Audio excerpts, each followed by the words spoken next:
यूनान के शहरी मुहाजिरीन के हक में सड़कों पर निकल आए। एथेंस में हजारों अफराद ने कश्ती हादसे के मुतासरीन से इजहार यकजहती किया। मुजाहिरीन ने मरने वालों की याद में शम्में रोशन की। शामिल अफराद ने बैनर्स और प्ले कार्ड्स उठा रखे थे जिन पर मुतासरीन से इजहार मोहब्बत और यकजहती के नारे दर्ज थे। जुलूस यूनानी पार्लियामेंट के सामने इख्तिताम पजीर हुआ।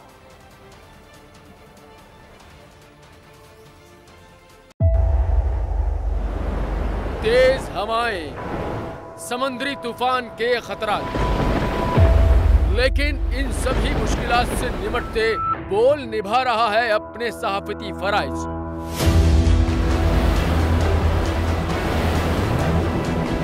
समुद्री तूफान बिपोरजॉय की ट्रांसमिशन बोल रहा है सबसे आगे। किस तरह से और कहां पे ये समुद्री तूफान पाकिस्तान के कौन से इलाकों को हिट कर सकता है, बोल रहा सबसे आगे। लम्हा बा लम्हा हर खबर से किया आवाम को आगाह। इस वक्त जो है मौजूदा सूरत हाल काफी हद तक तशवीशनाक होती जा रही है। खेती बंदर ठट्टा पे ज्यादा ये हिट करेगा तमाम।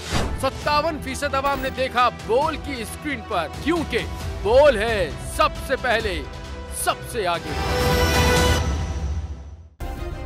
सब्सक्राइब करें और बेल दबाएं ताकि कोई खबर रह न जाए।